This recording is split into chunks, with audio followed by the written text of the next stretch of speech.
राजस्थान विधानसभा में बजट पर बहस के आखिरी दिन जमकर आरोप प्रत्यारोप लगे। भाजपा प्रदेश अध्यक्ष सतीश पूनिया ने नाथी का बाड़ा और रीट धांधलियों को लेकर पीसीसी चीफ गोविंद सिंह डोटासरा पर जमकर निशाना साधा, तो इशारों ही इशारों में पूर्व डिप्टी सीएम सचिन पायलट को लेकर भी तंज कसा। उससे पहले पूनिया ने सीएम के बजट में पढ़े गए शेर का जवाब देते हुए कहा कि मुख्यमंत्री जी बजट के वक्त शेर शायरिया कर रहे थे। मेरा कहना है कि मंजिल तो मिल ही जाएगी, भटककर ही सही, गुमराह तो वो है जो घर से निकले ही नहीं। मुख्यमंत्री गहलोत 2 साल घर से निकले ही नहीं, ऑफिस तक नहीं गए। आप भी सुनिए कि आखिर पूनिया ने डोटासरा, पायलट और गहलोत पर क्या कुछ कहा। आप ये बताएंगे कि कितनी जगह हुए? 600 राजकीय विद्यालयों में कृषि संकाय खोलने की बात थी, कितने टीचर लगाए? महात्मा गांधी संस्थान, गांधी म्यूजियम और Mahatma Gandhi institute and social science खोले जाने की बात थी। आप तो गांधी जी के साक्षात शिष्य हैं। कितनी जगह हुआ? घोषणा की कब पूरी हुई? कितना काम हुआ? फिनटेक डिजिटल यूनिवर्सिटी के लिए 400 करोड़ रुपए आवंटित हुए थे। अगर इसकी बाउंड्री और बेसिक बिल्डिंग का काम हो गया हो और इसके अलावा कुछ हुआ हो तो भी बता दें, कृपा करें। वेद विद्यापीठ के लिए 25 करोड़ रुपए दिए थे, इसकी घोषणा हुई थी। इसमें कितने टीचर्स लगाए गए? Rajiv Gandhi centre of advance technology, क्योंकि इसके अलावा तो आप खोलोगे नहीं। इंदिरा गांधी, राजीव गांधी, इन्हीं पर खोलोगे, खोल दिए, कोई बात नहीं। सरदार पटेल, सुभाष चंद्र बोस, भगत सिंह पर भी खोलने चाहिए। Rajiv Gandhi centre of advance technology के लिए 200 करोड़ रुपए आवंटित किए थे। इसकी अपडेट राजस्थान की जनता जानना चाह रही है। 1500 राजकीय विद्यालयों में नासा की मदद से एस्ट्रॉयड खोजे जाने वाले थे। स्पेस एंड साइंस क्लब खोलने की बात थी। क्या गहलोत सरकार राजस्थान के गरीबों का इस तरीके से मजाक उड़ाती है? मेजर ध्यानचंद स्टेडियम, बड़ी मुश्किल से तो आपने कोई नेहरू गांधी खानदान के अलावा दूसरा नाम सेलेक्ट किया। उस स्टेडियम की योजना कहां तक पहुंची? कृषि पर्यवेक्षकों के 1000 पद घोषित किए थे। किसान कॉम्प्लेक्स, मिनी फूड पार्क, इन सब का हुआ क्या? जयपुर में फिनटेक सिटी बनने वाली थी, पार्क बनने वाले थे। आपने अभी घोषणा की है कि जेएलएन मार्ग को एजुकेशन हब बनाएंगे। दुनिया में हमने शहरों को एजुकेशन हब बनते सुना था, एक सड़क को हब बनाएंगे। कमाल है। 5 करोड़ रुपए की लागत से biotech, pharma, business incubation and research centre बनाने थे, क्या हुआ? रूरल एरिया में कितने स्टार्टअप शुरू हुए?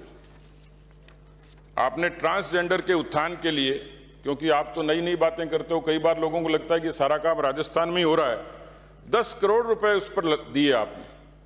कम से कम उनके साथ इतना अन्याय तो मत करो, उसका ब्यौरा तो दो। 60 करोड़ की राशि का जोधपुर शहर में कल्चरल सेंटर बनने वाला था, आपका अपना ही है। 60 करोड़ की राशि से, बता दें, हवा में है, पाताल में है, आकाश में है।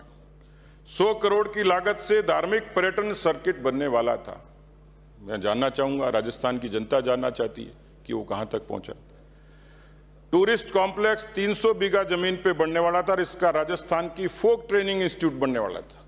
सभापति महोदय, मुझे लगता है कि जिस तरीके से राजस्थान की सरकार ने ये बजट पेश किया है, जिस तरीके के पिछले 3 बजट, 3 अभिभाषण और अब चौथा अभिभाषण था और चौथा बजट था, इसमें साम्यता कहीं नहीं है। घोषणाओं का अंबार है। और इसलिए मुख्यमंत्री जी खूब शेरो शायरी कर रहे थे, लेकिन मेरा जवाब है उनको, मंजिल तो मिल ही जाएगी, भटक कर ही सही। मंजिल तो मिल ही जाएगी, भटक कर ही सही, गुमराह तो वो हैं जो घर से निकला ही नहीं करते। क्योंकि पिछले 2 साल में मुख्यमंत्री जी अपने घर से दफ्तर भी नहीं गए। यहाँ तालियां बजवाना, मेजें थपथपाना, बार बार पानी पीना और उसके बाद केंद्र को कोसना, ये काम आसान है। लेकिन राजस्थान की 7 करोड़ जनता के अरमान और इच्छाएं पूरी करना, आपको 70 वर्षों में 50 वर्ष मिले, आप पेंशन स्कीम के नाम पर खुश हो रहे हैं, प्रफुल्लित हो रहे हैं। जब आपकी सरकारें थी, आपने विचार क्यों नहीं किया? अब आपकी कुर्सी सरकने लगी, कुर्सी खिसकने लगी, उसके पाए हिलने लगे, तो आपको लगता है कि कुछ पॉपुलिस्टिक चीजें पैदा की जाएं। राजस्थान का किसान, राजस्थान का बेरोजगार, राजस्थान का आवाम बुनियादी सुविधाओं से लेकर उन सब बातों का जवाब आपसे मांगता है। ये कानून व्यवस्था की स्थिति आज तक राजस्थान के इतिहास में नहीं हुई। और माननीय सभापति महोदय, आप तो सिर्फ एक काम कर देंगे तो राजस्थान की जनता और राजस्थान का नौजवान धन्य हो जाएगा। जिस तरीके से ऐतिहासिक तरीके से रीट की धांधली हुई, राजस्थान के 70 लाख नौजवान और उनके 1.25 करोड़ से भी ज्यादा परिवार, उनके पेट पर लात पड़ी है। किसान अपनी जमीन बेचकर कोचिंग के लिए जयपुर बेचता है, दूसरे प्रदेश जिलों में बेचता है। उसने पेट काट कर वो पढ़ाई की और एक के बाद एक पेपर लीक होते चले गए। आप क्यों इनकार करते हैं? आप तो कहते हैं कि ठठेरे की बिल्ली खुड़के से नहीं डरती। सभापति महोदय, फिर सीबीआई से क्यों डरते हो?